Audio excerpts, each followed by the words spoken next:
नमस्कार। देखिए, अन्नपूर्णा स्वादिष्ट एसएमई आईपीओ का एनालिसिस मैं तो कर चुका हूँ, जिसमें मैंने लिस्टिंग और लॉन्ग टर्म के लिए दोनों के लिए अपना पर्सपेक्टिव शेयर किया था। मेन जो मैंने आपको बात बोली थी वो ये थी कि देखिए लॉन्ग टर्म में तो क्लियर कट, क्योंकि मुझे लगता है कि आगे जाके ये एक्वायर हो जाएंगे या आगे जाके ग्रोथ सैचुरेशन हो जाएगी ग्रोथ में, क्योंकि एक ही पर्टिकुलर रीजन तक रिस्ट्रिक्टेड है। तो लॉन्ग टर्म के लिए तो क्लियर कट नो थी। लिस्टिंग में मैंने आपको ये बोला था कि क्योंकि 45 रुपीज वाला शेयर 70 रुपए का बेच रहे हैं, तो मुझे लगता है कि लिस्टिंग में मैं तो नहीं जाऊंगा, क्योंकि मुझे ऐसे मजा नहीं आता। मजा तभी आता है जब सारी चीजें ऑथेंटिक और जेन्युइनली प्रॉपरली हो रही हो। लेकिन देखिए अभी आया उसका जीएमपी, और जीएमपी आया 85% के आसपास। 85% के आसपास मतलब कि अगर 1,40,000 रुपए की इसमें इन्वेस्टमेंट थी, तो 85% के आसपास मतलब आराम से लाख रुपए बन रहे हैं अगर जीएमपी मटेरियलाइज होता है तो देखिए अगर जीएमपी मटेरियलाइज हो रहा है, इतने पैसे बन रहे हैं, तो क्या अब हमें अप्रोच चेंज करने की जरूरत है? तो देखिए मैं इसमें आपको सबसे पहले अपना व्यू पॉइंट बताता हूँ, उसको समझेंगे, फिर देखेंगे कि क्या करना है। तो व्यू पॉइंट ये है कि देखिए, मैं अपनी पहले अगर मैं अपनी पर्सनली आपको बात बताऊं, तो देखिए मैंने जो क्राइटेरिया डिसाइड करे हैं एसएमई आईपीओ को लेके, उसके अंदर जीएमपी के बेसिस पर लिस्टिंग रेंज के लिए लगाना नहीं है।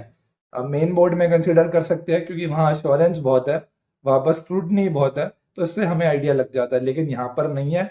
तो इसलिए जो मेरे क्राइटेरिया है उसमें जीएमपी का कोई रोल नहीं है। उसमें रोल है कि फंडामेंटली और ग्रोथ प्रोस्पेक्ट्स को देखते हुए कंपनी कैसा कर सकती है, तो उसमें लगाना है। चाहे लिस्टिंग रेंज मिले या ना मिले, इज अ डिफरेंट एस्पेक्ट, वो देखी जाएगी। लेकिन मैं एक ट्रेडर भी हूं, मैं ट्रेडिंग भी करता हूं, और एक ट्रेडर देखिए कभी भी मार्केट से लड़ता नहीं है।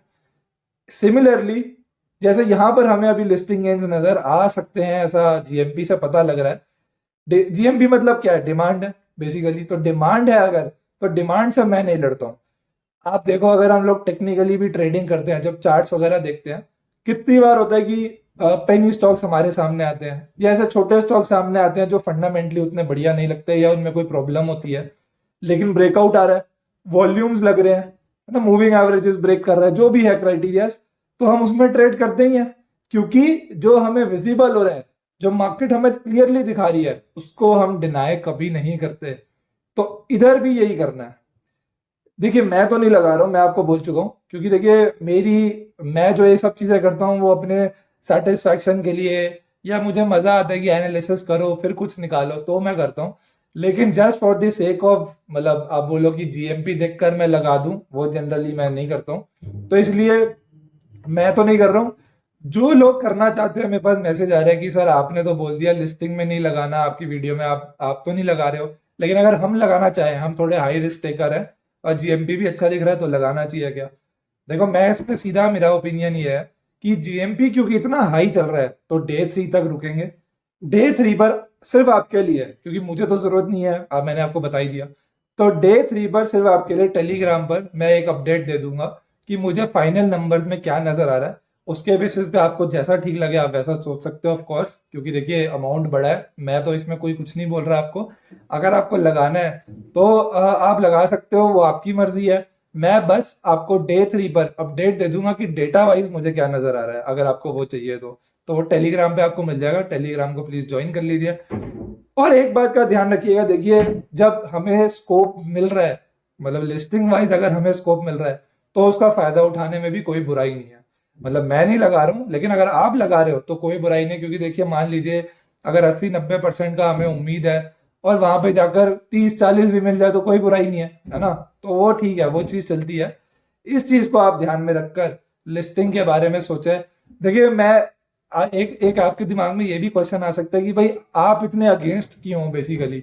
मैंने एनालिसिस में भी बोला था, देखिए जो कंपनी कुरकुरे को कुरचुरे करके बेच रही है, पल्स टॉफी को प्लस टॉफी बनाकर बेच रही है, तो मेरे को मजा नहीं आता ऐसे, मतलब क्योंकि फंडामेंटली जब उसमें वो दम नहीं है, तो उसमें क्या बोले। तो वही वाली बात आती है। मैं नहीं लगा रहा हूँ, पर I will be really happy कि आप लोग अगर लगाओ।